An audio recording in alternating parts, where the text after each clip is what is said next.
दिव्य दृष्टि का जब ज्ञान दिया और भगवान कृष्ण जी के अस्त्र शस्त्र के बाद बुद्धि रूपी अस्त्र लेकर भगवान मायानंद जी आए, तो लिखा है लेकर आश्रय धी का प्रभु तुम्हें अवतारे, लेकर आश्रय धी का प्रभु तुम्हें अवतारे, और दिव्य दृष्टि का फूंका शंख निनाद करे, दिव्य दृष्टि का फूंका शंख निनाद करे, और फटे अविद्या बादल द्वैत न ढूंढ मिले, और विश्वरूप सत प्रकटायो आप ही आप भरे। इसलिए हम पद गाते हैं आप सहित गोविंद कहूँ सब आप सहित गोविंद। इसलिए मैं कचड़ा मार दवाई डालने वालों को मैं ये चेतना देता हूँ कि जब तक यह बोध हमारे अंतःकरण में नहीं आएगा आप सहित गोविंद कहूँ सब आप सहित, यानी हमारे सहित सब ये गोविंद है। गोविंद किसको कहते हैं? यानी परमात्मा को कहते हैं। हमारे सहित सब परमात्मा ही है। जिस दिन ये बोध धारण हो जाएगा उस दिन अखंड सुख शांति का हमारे ही सामने, हमारे ही ग्राम में और हमारे ही आजू बाजू के ग्राम में दिखने लगेगा। तो क्या है, जब अर्जुन अपने स्वभाव गुण के कर्म से रहित हो रहा था, जो उसको जिम्मेदारी थी करने की, उस कर्म को करने से वो भटक रहा था, तो भगवान कृष्ण जी ने कहा यदरक्षा से मिला पाठ स्वर्ग द्वार खुला हुआ, यदरक्षा से मिला पाठ स्वर्ग द्वार खुला हुआ, और भाग्यवान क्षत्रियों को मिले हैं कर्मयोग, कर्म युद्ध। तो आज हम सब लोग कर्म रूपी युद्ध को कर रहे हैं। ये समझ लेना कि कर्म की बात जो हमारे सामने आई है, तो भगवान कृष्ण जी अर्जुन को कहते हैं कि तू समझ रहा है कि मैं क्षत्रिय हूँ, गांडीवधारी हूँ, परंतु ये सब तेरे लिए जो कुछ भी मिला है, तेरे लिए जो पुरुषार्थ मिला है, और आज तो तुम्हारी जो कीर्ति है वो यदरक्षा यानी ईश्वर की इच्छा से सब तेरे लिए प्राप्त हुआ है। और सब प्राप्त करके और अपने सुकर्म का कार्य करने में तू हीनता दिखा रहा है, तो तेरे पुरुषार्थ की सब लोग निंदा करेंगे, तेरे पुरुषार्थ की निंदा करेंगे। जब तू पुरुषार्थी है तो अपने पुरुषार्थ का काम कर।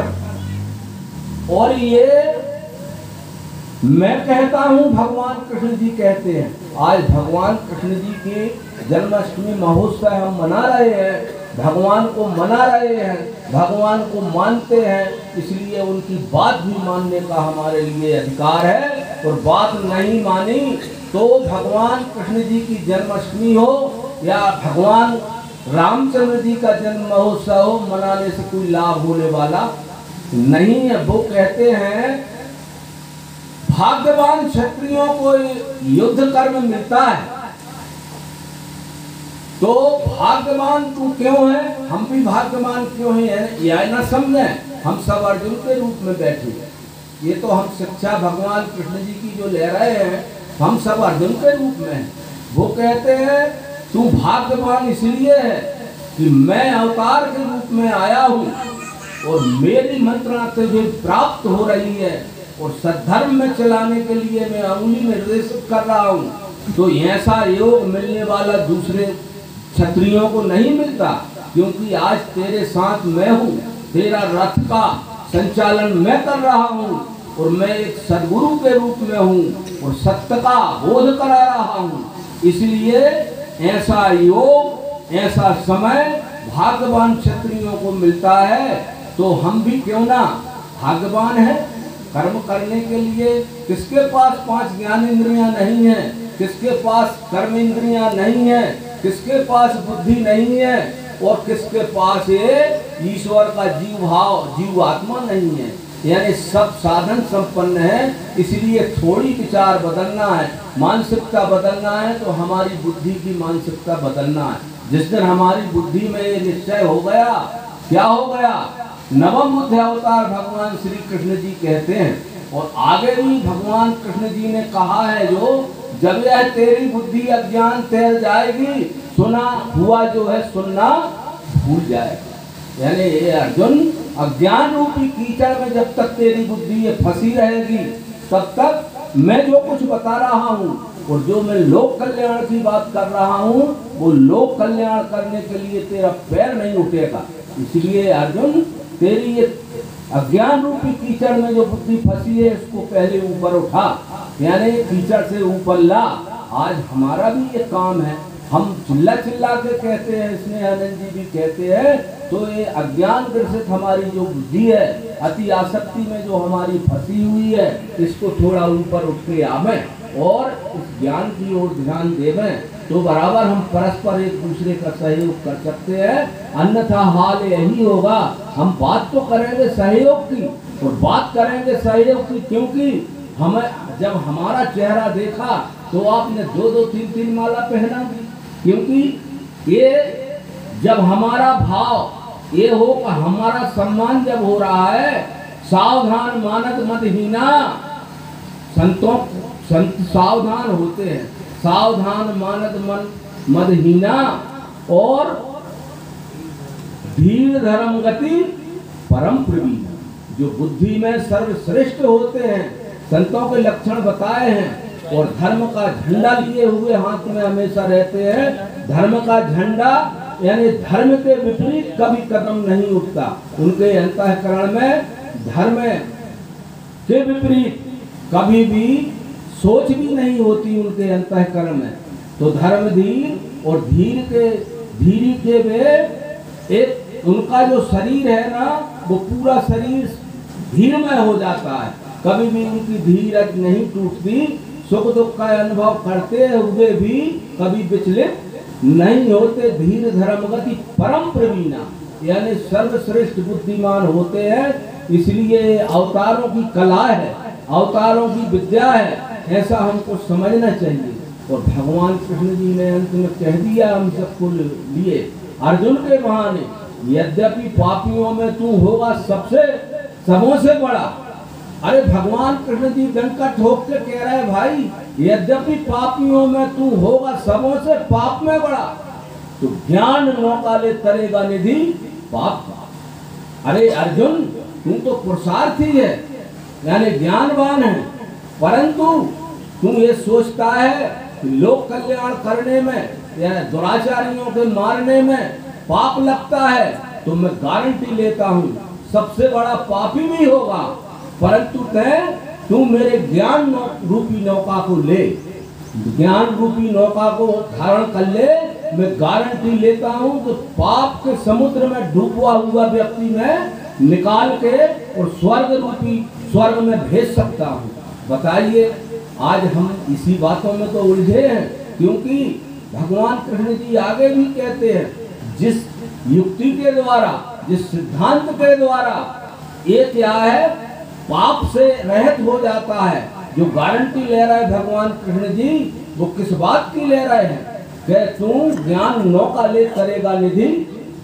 तो वो आगे कहते हैं भगवान कृष्ण जी, हम तो कृष्ण जी की बात कर रहे हैं क्योंकि आज उनका ही समय है, उनके अवतार की ही चर्चा करना चाहिए।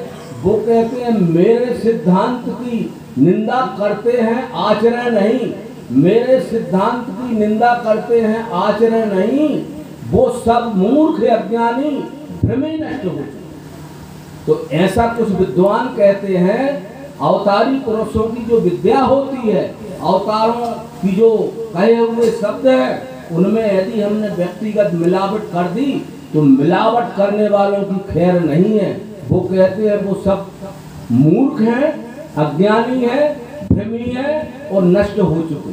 अब हमको ये ध्यान देना है कि आवश्यक है, क्योंकि सिद्धांत क्या है। भगवान कृष्ण जी कहते हैं मेरे सिद्धांत की निंदा करते हैं आचरण नहीं। मैंने जो सिद्धांत बताया है, यानी जीव ब्रह्म के संबंध में मैंने जो समझाया है, जो इस पिंड में है वही सब ब्रह्मांड में है, ये मेरा सिद्धांत है। और इस सिद्धांत को धारण नहीं किया तो मनुष्य जन्म लेने के बाद कोई मनुष्य जन्म लेने का उनको अंतिम फल नहीं मिलेगा। और वे नीचे की ओर गिर जाएंगे, पतन हो जाएगा। तो इस तरह की भगवान कृष्ण जी कहते हैं हमको विचार करना होगा। श्रीमद् भगवत गीता पढ़ते हैं, रामचरितमानस पढ़ते हैं, परंतु गूढ़ रहस्य को जानना अति आवश्यक है। तो इसलिए सिद्धांत युक्त हमको चलना है। सिद्धांत नाम परमात्मा का है, परमात्मा की तो हम रोज बात करते हैं। हमारी देवियां हो चाहे हम हो, प्रतिदिन हमारे घर में 24 घंटा कहते हैं कि परमात्मा हमारी रक्षा करे, परंतु परमात्मा हमारी रक्षा करे पर परमात्मा की बात हम माने नहीं। भगवान कृष्ण जी को रोज पूजें, रामचंद्र जी को रोज पूजें, पर उनकी बात ना माने तो क्या हमारी पूजा सेवा सार्थक होगी? कदापि नहीं होगी। हमारे सामने माता और पिता रहते हैं, भाई बंधु रहते हैं, तो हमारे माता पिता सम्माननीय होते हैं, पर हम माता पिता तो कहने के अधिकारी हैं, उनकी संपत्ति बटाने के तो हम अधिकारी हैं, परंतु माता पिता की बात बिल्कुल ना माने तो क्या हम उनके माता पिता के पुत्र कहने के अधिकारी हैं? मतलब इस तरह विचार करना चाहिए। भगवान कृष्ण जी ने जो बोध दिया है, भगवान कृष्ण जी ने जो हमको ज्ञान दिया है और ज्ञान बताया है, अब हम इस पर विचार कर ले। श्रीमद् भगवत गीता कहती है, भगवान कृष्ण जी अपने मुखारविंद से कहते हैं, अध्यात्म ज्ञान में वृत्ति आत्मा को पहचानना ये ज्ञान है। भगवान कृष्ण जी कहते हैं अध्यात्म ज्ञान में वृत्ति आत्मा को पहचानना ये ज्ञान है, विरोधी इससे सब अज्ञान है। अब बताओ, भगवान कृष्ण जी कहते हैं जिस इस जीवात्मा ने सर्वत्र आत्मा को पहचान लिया है, तो सर्वत्र आत्मा को अखंड सुख शांति देने वाले परोपकारी कर्म जिनके द्वारा हो रहे हैं, वास्तव में वो ज्ञान धारण उन्होंने किया है। जिस जीवात्मा ने सर्वत्र आत्मा को नहीं पहचाना और इसके विरोध में जो भी हम करते हैं, जो अभी चर्चा हमारे शास्त्री जी ने और सरदार भाई ने जो की है, उसके विरोध में जो करते हैं, भगवान कृष्ण जी कह रहे हैं वो सब अज्ञान है। अब हम इस बात पे अच्छी तरह निर्णय कर ले कि हम ज्ञान में जीना चाहते हैं कि अज्ञान में जीना चाहते हैं। अध्यात्म नाम परमात्मा का है। जिस इस जीवात्मा ने परमात्मा को पहचान लिया है और परमात्मा को पहचान लिया है, जिस ज्ञान से भगवान कृष्ण जी कहते हैं वो ज्ञान वही ज्ञान है जिससे ये जाना जाता है, देखा जाता है और जाना जाता है, और जानकर अपने में धारण जब हम कर लेते हैं तो आत्मनिर्भर हो जाते हैं। वो व्यक्ति हजारों की संख्या में बैठा हुआ वो इतना निर्भीक हो जाता है। निर्भय चित्त की शुद्धि आत्मा को पहचानना, वो निर्भय हो जाता है, उसका चित्त शुद्ध हो जाता है, तो वो हजारों में एक बात बोलता है। और जब हजारों में एक बात बोलता है तो हजारों में एक बात उसकी मानी भी जाती है। तो ऐसा ध्यान रखना चाहिए, क्योंकि भगवान कृष्ण जी अपने सिद्धांत, फिर ये बात आती है वो सिद्धांत कैसे प्राप्त होता है, वो परम